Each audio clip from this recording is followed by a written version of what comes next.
Assalamualaikum Anak Umi. Hari ini kita lanjut ke pelajaran fikih ya. Bisa dibuka di halaman 29 tentang indahnya kebersamaan. Ya, kita lanjut. Nah, hari ini kita belajar tentang sholat berjamaah.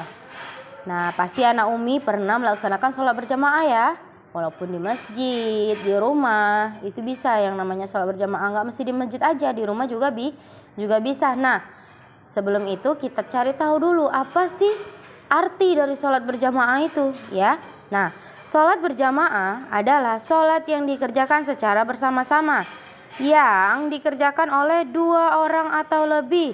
Jadi ya Anak Umi, kalau di rumah misalnya ada ayah ya, ada ayah, terus ada mama ya kan. Setelah ada mama ada Anak Umi.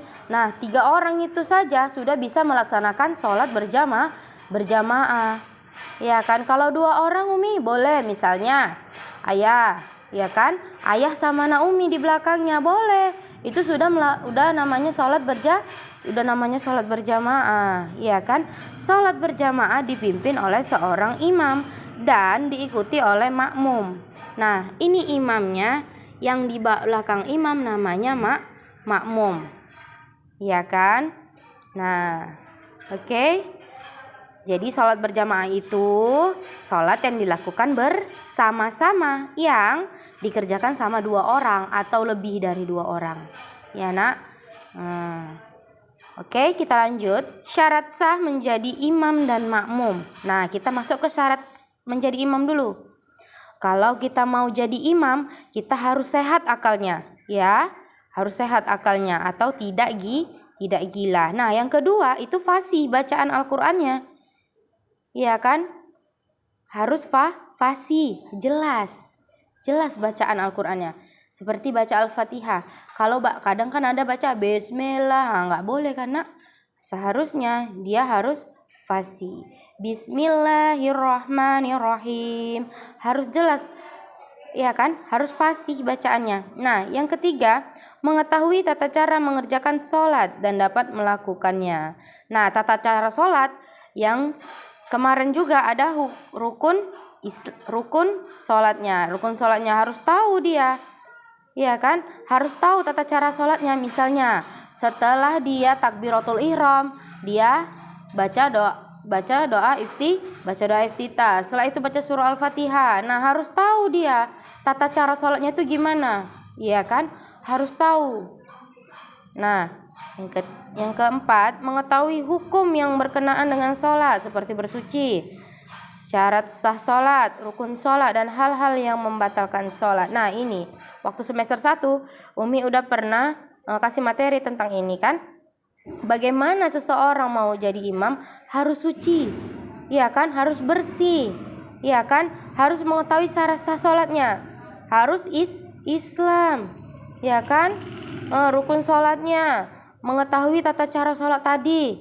Nah, hal-hal yang membatalkan sholat juga dia harus tahu. Jadi bukan jadi imam itu sembarang imam Nak. Bukan dia berdiri di depan itu cuman berdiri baca surah terus dia bisa jadi imam. Enggak, harus ada syarat-syarat menjadi imam. Bukan asal-asalan aja dia menjadi imam kan. Jadi kita harus tahu apa sih syarat sah menjadi imam. Kita harus tahu dulu ya kan. Nah, oke, kita lanjut. Adapun orang yang tidak boleh menjadi imam yaitu, nah, tadi syarat menjadi imam. Nah, ini ada juga orang yang tidak boleh menjadi imam. Yang pertama, perempuan. Apabila makmumnya laki-laki. Jadi Umi perempuan, kalau makmumnya perempuan boleh? Boleh. Nah, jadi perempuan apabila makmumnya laki-laki itu tidak boleh. Ya. Misalnya di rumah cuma ada mama sama Anak Umi yang perempuan. Umi boleh sholat? Boleh. Iya kan? Nah, misalnya Umi cuman mama, terus saya anak laki-laki Umi, karena masih kecil boleh kalau masih kecil. Tetapi kalau sudah besar, Anak Umi yang jadi imamnya, yang laki-laki, mamanya menjadi makmum. Paham ya? Jadi perempuan boleh menjadi imam, tapi ada tapinya, makmumnya harus perempuan. Kalau makmumnya laki-laki tidak boleh. Paham ya Nak Umi ya? Pokoknya kalau jadi kalau masalah dalam ujian, bolehkah perempuan menjadi seorang imam? Boleh, asalkan makmumnya juga perempuan. Oke? Nah, yang kedua, banci. Apabila seluruh makmumnya laki-laki. Nah, banci atau yang selama ini Anak Umi kenal dengan bencong, ya kan? Jadi itu nggak boleh jadi imam, Nak. Nggak boleh ya, Nak. Harus laki-laki. Atau tadi perempuan jika makmumnya perempuan juga. Oke. Orang yang tidak bisa membaca Al-Quran dan tidak mempunyai pengetahuan tentang sholat berkaitan syarat sah sholat, rukun sholat, dan hal-hal yang membatalkan sholat.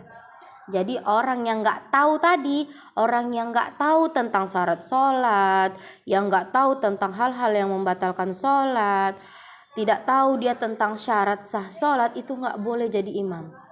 Iya Nak, ingat ya ada 3 ya Nak. Perempuan apabila makmumnya laki-laki, banci, dan orang yang tidak bisa membaca Al-Quran. Karena kita menjadi imam itu kita menjadi pemimpin. Pemimpin itu harus yang bagus, ya kan? Suaranya merdu, fasih bacaannya. Jadi apa? Makmum yang di belakang bersemangat untuk mendengarkannya, ya kan? Jadi mungkin sampai situ saja. Jika ada yang kurang paham, boleh ditanyakan ya Anak Umi. Boleh dicatat di bagian sini. Sholat berjamaah sampai sini. Terus syarat sah sholat, syarat sah menjadi imam. Setelah itu adapun orang yang tidak boleh sholat, menjadi imam ya Nak. Sampai sini saja dulu. Yang sini kita lanjut minggu depan. Oke? Jika ada yang kurang paham boleh ditanyakan ya. Assalamualaikum.